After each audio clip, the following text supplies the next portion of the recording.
यसुदे असिंह गवाह यसुदे। सबको जय मसीह की। स्वागत है आप सबका हमारे प्रोग्राम गवाह यीशु दी की एक और नई वीडियो में। तो आज के जो हमारे गवाह हैं उनकी जो गवाही है वो बहुत ही स्ट्रॉन्ग गवाही है। इनकी जो लाइफ थी वो काफ़ी गुंडागर्दी से भरी हुई थी। ये काफ़ी बार जेल भी जा चुके हैं और जेल से इन्होंने काफ़ी बार भागने की भी कोशिश की है। जैसे हम पौलुस की लाइफ को देखते हैं, जैसे वो प्रभु के लोगों को तंग करता था, ये भी प्रभु के लोगों का विरोध करते थे। जैसा कि प्रभु के वचन में लिखा है कि चाहे तेरे पाप लाल रंग के क्यों ना हो, मैं उनको भी हीम के समान सफ़ेद कर दूंगा। तो आज के जो हमारे गवाह हैं इनसे हम जानेंगे कि कैसे ये गुंडागर्दी में पड़े और कैसे इन्होंने प्रभु यीशु मसीह के बारे में जाना और आज ये खुद परमेश्वर की सेवकाई को कर रहे हैं। तो आइए हम मिलते हैं परमेश्वर के दास पास्टर हरिंदर सिंह जी के साथ। जय मसीह की पास्टर जी। जय मसीह जी। पास्टर जी, इससे पहले कि हम वीडियो में आगे बढ़े, मैं चाहता हूं कि आप लोगों को थोड़ा अपने बारे में बताएं कि आप कहां के रहने वाले हैं और कहां पर रहकर आप सेवकाई कर रहे हैं। मैं बठिंडा शहर का रहने वाला हूं और मैं पास्टर फकीर चंद जी की चर्च का मेंबर था। अब मैं पास्टर हूं और जगह जगह सेवकाई कर रहा हूं। पास्टर जी, हम अक्सर देखते हैं कि जब हम यंग होते हैं तो हमारे अंदर हमारे खून में एक जोश होता है, तो उस जोश के चक्कर में अक्सर जो यूथ है वो गलत कामों को करने लगता है, वो जहाँ नशे में पड़ जाता है या गुंडागर्दी करने लगता है। आपने भी बताया कि आपकी जो पुरानी लाइफ थी वो गुंडागर्दी से भरी हुई थी, गन रखना आपके लिए नॉर्मल सी बात थी। तो मैं जानना चाहता हूँ कि आप इस लाइफ में कैसे आए, कैसे आपको जो सफ़र था गुंडागर्दी में वो शुरू हुआ, आप इसके बारे में बताएं। 9 साल की उम्र में मेरे ऊपर एक ऐसा इल्ज़ाम लगा बलात्कार का। मेरे ऊपर 9 साल की उम्र में इल्ज़ाम लगा सिर्फ नाम की वजह से। जिन लड़कों ने किया था उनका नाम मेरे नाम से मैच करता था। सो मेरे माँ बाप ने इतना मुझे मारा, इतना मारा क्योंकि मैं मरने वाला हो गया था। उस दिन से बाद में मैंने देख लिया कि मैं अपना जीवन के अंदर किसी से मार नहीं खाऊंगा। तो मैं अपना उसी टाइम डिसीजन लेके अपने जीवन को मैं एक ख़तरनाक ही ले गया और सबसे पहले हथियार रखने शुरू किए और हथियार रखते रखते रखते मेरा जीवन गुंडा लाइफ में बदल गया। तो बठिंडा शहर के जितने भी गुंडे हैं सब मेरे मित्र प्यारे बनते गए 1993 के अंदर जब मैं पकड़ा गया, जेल के अंदर गया, तो मैं नहीं जानता मैं वहाँ उसे बच के आ सकता हूँ क्योंकि मेरे ऊपर 3 कत्ल के केस नाजायज़ डाल दिए गए, झूठे मुकदमे बना के मुझे अंदर कर दिया गया और इतना जाल बुना गया कि बहुत ज़्यादा कि मैं बाहर नहीं आ सकूं। मैं तो चाहता ही नहीं था मैं बाहर आऊं, मैं तो चाहता था मुझे मारो। मैं जेल में भी पुलिस वालों को पीटना और उनको मारना और पीटना रहता था मेरा भी, इनको मारूं या पीटूं, भाई मुझे जब कब मार देंगे, क्योंकि मुझे सेशन कोर्ट के अंदर से बिल्कुल मुलजिम ठहराया गया था और मुझे फांसी की सज़ा होगी थी। तो पास्टर जी, जैसा कि आप बता रहे हैं कि आपके ऊपर काफ़ी मुकदमे चले, फांसी की सज़ा आपको हो गई। मैं जानना चाहता हूं कि जो मेन रीज़न था गुंडागर्दी में आपका पड़ने का, वो रीज़न आप बताएं कि क्या आपका लोगों ने माइंड वॉश कर दिया था या दोस्तों को देखते देखते ही आप इन कामों में पड़ गए। वो जो मेन रीज़न है, आखिर लोग जो हैं, जो यूथ है, वो इस कामों में क्यों पड़ता है? मैं गुंडागर्दी में पड़ा तो मैं सताया हुआ क्योंकि मैं घर से बहुत छोटा था, सबसे छोटा था। जो भी आता मुझे पीट देता, और जो भी घर का काम नहीं किया होता तो भी मैं मार खाता। थोड़ी सी बात किसी ने बता दी घर वालों ने तभी मुझे पीटना। तो गुंडागर्दी में मैं यूँ नहीं आया, मैं सताया हुआ आया था कि मुझे मेरे घर वालों ने ही सता दिया कि भी एक दिन मैं ऐसा सोचूं कि मैं किसी से मार नहीं खाऊंगा। तो मैं इस मार खाने की वजह से मैं खुद गुंडागर्दी की लाइन में आ चुका था। तो फिर ऐसा किया कि पूरा पंजाब हिला दिया था मैंने और BBC लंदन रेडियो के ऊपर मेरी न्यूज़ आते थे। मैं पैदा नहीं हुआ था तो मेरा एक सिस्टर, मेरे से बड़ा एक भाई, स्टोव की टंकी फट के उनकी डेथ हो गई। तो उसको मैं बड़ा मिस करता था। मैं उसकी फ़ोटो देख देख के हम भाई रोते थे कि भी हमारी बहन हमारे साथ नहीं है। इसी पॉइंट को लेके मैं कि किसी से गाली नहीं लेता था। अगर किसी ने गाली भी निकाली उसको मैं मारने पड़ जाता था। बहन की गाली किसी से सुनी नहीं। एक रीज़न ये भी था कि मेरे को कोई गाली निकालता था बहन की तो मैं उसको मारने के अंदर जाता था कि मैं इसको मारूंगा। ऐसे ही मेरा जीवन आगे गुंडागर्दी में और बढ़ता रहा। गुंडागर्दी में और बढ़ते गए और ग्रुप ऐसे थे कि भी कुछ भी नहीं सोचते थे कुछ चलाने के लिए, हथियार चलाने के लिए, या किसी को मारना तो मारने के अंदर ही घुस जाते थे, जहाँ वो बैठा वहीं घुस जाते थे, अगले के घर में घुस जाते। डर नाम की तो चीज़ है ही नहीं थी ना। किसी ने गाड़ी निकाली शहर के अंदर, बाज़ार में पकड़ना उसको, बाज़ार में मार देना। और इतने केस बन गए थे कि हद से ज़्यादा, जितने मेरे सिर के बाल नहीं है उतने जो मेरे ज़िंदगी में लाइफ में केस थे मेरे, फाइलें बनी हुई थी। गुंडागर्दी के साथ साथ क्या करते थे, ग्रुप बना के शाम को बैठ जाना रोज़ गार्डन के ऊपर, नशा करना, अफीम क्या, गांजा क्या, दारू क्या, पता नहीं क्या क्या कुछ पीना, क्योंकि पैसा खुले आम आता था। पॉलिटिशियन जो लोग हैं वो गुंडागर्दी को हायर कर लेते हैं, सो पैसा उधर से आता था, कब्जे छुड़ा देने उससे पैसा आता था। खूब नशा करते थे हम। जब किसी जगह कोई इतना शब्द तू शब्द बोल देता या गाली निकाल देता, उसको छोड़ते नहीं थे, पीछे पड़ जाते थे, उसके घर तक चले जाते थे उठाने के लिए और मारपीट करते थे उसके साथ। तो पास्टर जी, जैसा कि आपने बताया कि आपके ऊपर काफ़ी मुकदमे चले, आपको जेल हो गई। जी जी। तो आप अपनी जेल का जो एक्सपीरियंस था, आप उसके बारे में थोड़ा बताएं कि क्या क्या आपने फेस किया उस लाइफ में। जैसे कि जेल की लाइफ बोलते हैं कि काफ़ी इस दुनिया से अलग होती है, जी। जो जेल की अंदर की लाइफ है वो डिफरेंट है। आप उस एक्सपीरियंस के बारे में, जो आपने 5 साल आपको जेल में रहना पड़ा, आप उसके बारे में बताएं थोड़ा। मर्डर वाले केस में मुझे पकड़ा गया और मुझे सबसे पहले राजस्थान जेल, राजस्थान की तरफ लेके गए और राजस्थान की तरफ एक जेल में डाला। 2 साल मेरे जीवन में उस जेल के अंदर नॉर्मल बीते, कोई किसी से लेना देना नहीं, लेकिन मुझे लाल कपड़े पहना दिए गए, क्योंकि सबसे ख़तरनाक जितने थे केस मेरे ऊपर ही थे।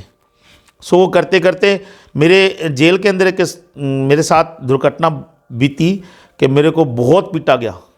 मेरे केस पकड़ के, बाल थे बहुत लंबे लंबे, पकड़ के यूं डाल लिया गया और मुझे मारा गया बहुत ज़बरदस्त। उस दिन के बाद में फिर मेरा जीवन फिर पलट गया। फिर मैंने सोचा अब जिन जिन लोगों ने मारा है उनको मैं छोड़ूंगा नहीं। उनको मैंने, जितने 10 बंदे थे वो 10 के 10 बंदों को फोड़ा मैंने। फोड़ने के बाद में एक बार मेरी माता मिलने गई जेल में, तो वो जेलर ने मेरे माता से पैसे ले लिए और मुझे मिलाया नहीं, ऐसे भेज दिया। मेरी मम्मी बूढ़ी थी बेचारी, ठीक है, दिखता उससे नहीं सी, पैसे खोस लिए।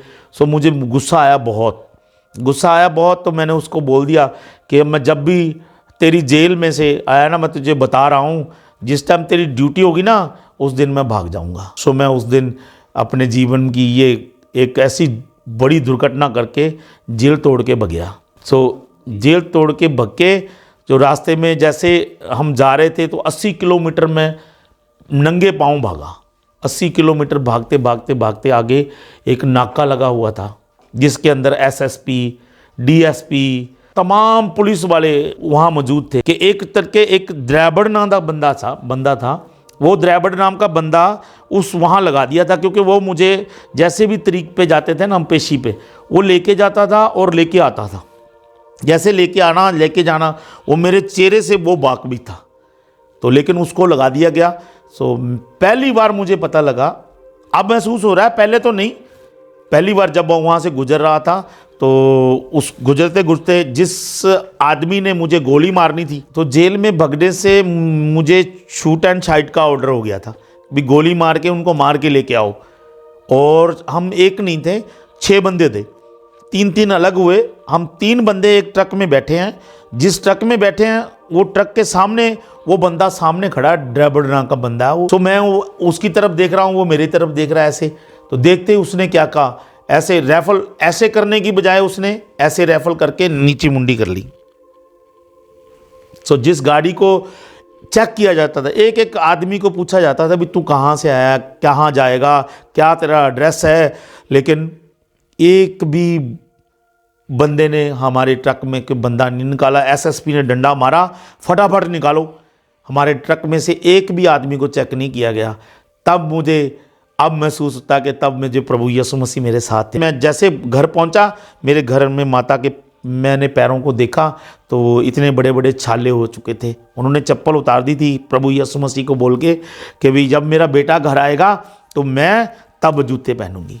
तो बेटा तो घर आ चुका था, लेकिन माँ के जख्मों को देख के मेरे मन को एक चेंजिंग आया कि मैं नहीं, अब माँ की सेवा करने के लिए मैं वापस जेल में जाऊँगा। तो मैं जिस जज ने मुझे सज़ा दी थी उसी जज के पास में मैं पेश हो गया जाके कि भाई मैं फलानी जेल में तोड़ के भगाऊँ, और मैं वापस वहाँ चला गया। जेल में तो रखना ही था, बहुत केस थे मेरे ऊपर। जैसे जेल में रखा गया, पहले तो मुझे बहुत पीटा गया, इतना पीटा गया कि जो डबल बेड की चादर है वो मेरे ऐसे तेड़ पे आती नहीं थी। इतना बड़ा मैं, मेरी सेहत को मारा गया था, मेरी शरीर यानी कि फूल गया था। सो उसे करते करते मुझे क्या कर दिया, फिर मुझे काल कोठरी में डाल दिया गया। मुझे लाल कपड़े पहना दिए गए और मुझे डंडा बेड़ी ऐसे आती है, यहाँ से भी लेके यहाँ तक बेड़ी बनती है, गले में पड़ जाती है लोहे की बेड़ी, वो पहना दी गई और मुझे कोठरी में पहना देते थे। और लंबा ऐसे बड़ी मुश्किल 40 किलो का वेट लेके सोता था मैं बेड़ी का, और लाल कपड़े पहना दिए गए थे। और बाकायदा जितने बंदी होते थे 100 बंदी, बाकायदा एक खतरनाक सही सलामत है भाई, जेल में ये बोला जाता था, खतरनाक नाम बोलना शुरू कर दिया था मेरा। जो जेल में मुझे रखा गया था, सो कोठरी के अंदर, क्योंकि मैं मरना चाहता था, और मरने की वजह से जो भी कोई पुलिस वाला आता या कोई बंदा मुझे खाना देने के लिए आता, उसका गिरेबान पकड़ के, वो कोठरी इतनी सी थी बस, उसकी दीवारों में ऐसे मार मार के उसका सर फाड़ देता था मैं। सो मुझे खाना भी कैसे देते थे, थाली के अंदर ऐसे सुराख करके, और उसको सुराख के अंदर सरिया डाल के और दूर से ऐसे मुझे खाना दिया जाता था। अभी खाना खा ले भाई सरदार। सो मुझे खाना भी मुझे दूर से दिया जाता था, और मैं उनको इतनी गंदियां गालियां निकालता था बहुत पुलिस वालों को अंदर जेल में, कि मुझे मार डालो नहीं तो मैं मार दूँगा। मैं मरना चाहता था। उसी जज ने वापस की हुई प्रार्थनाओं के द्वारा, जज ने अपनी उस तोड़ी हुई कलम को दोबारा लिख के दिया हाई कोर्ट में कि ये फैसला मैं गलत कर चुका हूँ, प्लीज़ सो ये आदमी निर्दोष है, इसके बारे में सोचा जाए। सो मैं जैसे ही दुआ प्रार्थना से होता गया 1998 में, यानी कि बाइज्जत बरी करके मुझे जेल से बाहर निकाल दिया गया। प्रभु को फिर भी नहीं जानता था मैं, फिर भी मैं बाहर आना, जैसे घर पे आया, बाइज्जत बरियों के प्रभु के लोगों के द्वारा मैं प्रार्थना कर करके बाहर आया, और प्रभु के दासों के पीछे बढ़ जाता था कि ये आलू लोइये वालों को बाहर निकालो। हालेलुया शब्द बोलते हैं हम। सो उसका हालेलुया का मतलब अपोजिट गलत निकाल के आलू लोइये वालों को बाहर निकालो। हमारे घर के अंदर ये नहीं आने चाहिए, हम बस अपने हैं जहाँ है, हमने कभी भी नहीं उनको टिकने दिया। सो मैं अपनी लाइफ में बहुत ज़्यादा गुंडागर्दी में आगे बढ़ चुका था, इतना आगे के शहर का जितना भी गुंडा वो सब मुझे बाई के नाम से पुकारता था कि भाई क्या हाल चाल है, भाई क्या हाल चाल है। और ये नहीं कि 6 जिलों का गुंडे हमारे साथ जुड़े हुए थे, जयपुर के साथ, जयपुर कहाँ जयपुर है, वहाँ तक के गुंडा का कनेक्शन हमारे साथ जुड़ा हुआ था। तो गुंडागर्दी करने में मामले में बहुत लंबा निकल गया था। और बठिंडा, जितना भी बठिंडा मतलब के शहर है, जहाँ मानसा, मुक्तसर, उसके अंदर मेरा नाम, टैना नाम बहुत मशहूर था। हरजिंदर सिंह टैना उर्फ शेरा जो मेरा नाम था, खतरनाकी कागज़ों के अंदर चलता। सो वो नाम मेरा शहर के अंदर बहुत मशहूर था। सो मैं गुंडागर्दी से के नाम से जाना जाता था। तो पास्टर जी, जैसा कि आप बता रहे हैं कि राजस्थान में आप जेल काट कर आए हैं 5 साल की, जो पाप से भरी हुई आपकी लाइफ थी, इससे आपको नजात कैसे मिली? कैसे आपने प्रभु यीशु मसीह के बारे में जाना? क्योंकि जब आपके घर में प्रभु के दास लोग आते थे तो आप उनका मजाक उड़ाते थे, आप उनको बोलते थे कि ये मेरे घर नहीं आने चाहिए। फिर कैसे आपने प्रभु यीशु मसीह के बारे में जाना? एक दिन इतनी गरीबी आ चुकी थी कि इतनी गरीबी कि जो आटे का तुस होता है ना, उस तुस की रोटियां मैं और मेरे बच्चों ने खाई थी, और बिना दूध की चाय 4 महीने तक पी थी हमने। वो टाइम इतना बुराई का निकला, ना किसी भाई ने, ना किसी बहन ने, ना किसी रिश्तेदार ने आके ये कहा कि ले भाई हम तेरे साथ खड़े होते हैं। कोई भी साथ नहीं दिया, और कभी भी ऐसे नहीं देखा कि ये बहुत दुखी है, ये इसके घर में गरीबी आ चुकी है, कैसे है, या हम साथ दें। किसी ने साथ नहीं दिया। लेकिन एक दिन मैं लकड़ी का काम करता था, जा रहा था, ऊपर एक सिस्टर थी हमारी गली में, वो खड़ी थी, वो ऊपर संतरे खा रही थी। वो संतरे खा रही थी, वो पूछे भी, मैंने उनसे पूछा भी क्या खा रहे हो? वो कहते आ जाओ, आपको वो हम भी खिला देते हैं। सो मैं वो मेरी भाई को बोला, मासी के लड़के को, तुम जा यार, मैं नहीं काम करूँगा, मैं पहले वो काम करूँगा जो ऊपर वो कर रहे हैं। मैं ऊपर गया। सो ऊपर जाते उन्होंने संतरे की फाड़ियाँ खिलाई और प्रभु का वचन उनकी मम्मी पढ़ रही थी। उनमें वचन में मुझे सुनाया गया कि तौबा करो, मन फिराओ, ताकि तुम्हारे पाप मिटा दिए जाएं और परमेश्वर के घर से सुख के दिन आए। सो ने उनको वापस क्वेश्चन किया कि मेरे जीवन में इतने पाप हैं, मैंने इतने पाप किए हैं कि मेरे पाप मिट सकते हैं? तो उन्होंने फिर वो वचन बोला कि लाल चिरमची चाहे लाल होन, सफ़ेद उन बंगर कर दिए जाएंगे। सो पंजाबी की बाइबल में से पढ़ के बताया। सो मैंने उस दिन ठान लिया, मैंने डिसीजन लिया, मैंने अपना हाथ उठाया कि आज से बाद मैं प्रभु यीशु मसीह का हूँ।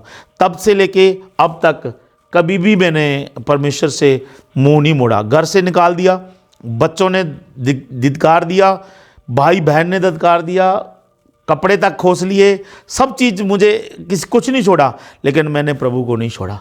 आज फिर वही बहुत कुछ परमेश्वर ने दिया है और तब से लेके आज तक सेवा कर रहे हैं, प्रभु का वचन फैला रहे हैं। अभी पहले जलंधर में थे, अभी लुधियाना में है और आगे बाहर भी गए हैं, नेपाल में हर साल जाते हैं प्रभु का वचन फैलाने के लिए। तो मैं उस सिस्टर के पास में गया तो सिस्टर मेरी वो लेके गई कि चलो आपको चर्च लेके चलता हूँ। मैं 4 हफ्ते तो मैं चर्च में नहीं जा पाया क्योंकि शैतान मुझे जाने नहीं दे रहा था। जब भी मैं जाना चाहता कोई ना कोई काम अड़ जाता, मुझे कहीं और दूसरी जगह जाना पड़ता और मैं चर्च नहीं जा पाता। पर एक दिन ऐसा मत लिया मैंने कि आज तो जाना है। चर्च लगती थी 9:30, लेकिन मैं उनके घर में 7:30 बजे टिप टॉप होके बैठ गया कि आज मुझे वहाँ लेके चलो जहाँ तुम चाहते हो। तो मुझे बड़ी मेरे जीवन में एक आशीष मानता हूँ वो मैं, क्योंकि इतनी बड़ी आशीष किसी को नहीं मिलती कि आज मैं चर्च में गया हूँ, आज मेरा तौबा हुई और कल मुझे बपतिस्मा दे दिया गया। सो ये मैं बहुत बड़ी आशीष। पास्टर कीर्तन जी के पास में गए, उन्होंने मुझे तौबा कराई और तौबा कराने के बाद में दूसरे दिन मुझे बपतिस्मा दे दिया गया, क्योंकि प्रभु मेरे मन को जानता था कि वापस मुड़ने वाला बच्चा नहीं है ये। एक बात और भी मैं बताना चाहता हूँ कि प्रभु जैसे मैंने अपने गुंडागर्दी का नाम बहुत फैला रखा था, वो मेरे एक भी काम नहीं आया। गुंडागर्दी का जिनके लिए इतने बड़े बड़े काम किए थे मैंने, एक भी काम नहीं आया। जब मेरे ऊपर कष्ट पड़ा तो किसी ने साथ नहीं दिया। कभी कोई हम तेरे साथ काम खड़े हो जाते हैं, हम तेरे साथ खड़े हो जाते हैं। मैं किसी धर्म के मामले में बुरा नहीं बोल रहा हूँ, मैं इंसानियत के बारे में बोल रहा हूँ। आज भी मैं ये वचन है इंसानियत का, धर्म को कोई भी ये वचन शो नहीं करता, बस ये वचन इंसानियत को बिलोंग करता है। मैं आज भी इंसानियत धर्म को बिलोंग करता हूँ, किसी धर्म को नहीं बिलोंग करता हूँ। सो इंसानियत का ही मैं प्रचार करता हूँ। धीरे धीरे आगे बढ़ता गया, किसी ने साथ नहीं दिया। सो मुझे जैसे मैं प्रभु को जाना और प्रभु ने मेरा हाथ पकड़ा, लेकिन बस मैं सेवक बनना नहीं चाहता था। लेकिन सेवक मुझे मेरा दास, मेरा प्रभु का चुना हुआ दास जो मेरा गुरु है पास्टर कीर्तन जी मुझे कहता है, तभी मैं करना चाहता था। तो आज 6 महीने पहले मुझे उन्होंने मसा करके भेजा कि आज सेवक है। वो आशीष बोला कि तुझे दुगनी आशीष का मालिक बना के खड़ा कर दिया मुझे मालिक परमेश्वर ने। और आज प्रभु की दया से मैं लुधियाना के अंदर सेवा कर रहा हूँ और प्रभु का प्रचार कर रहा हूँ। मैं अपना नाम नहीं फैलाना चाहता हूँ।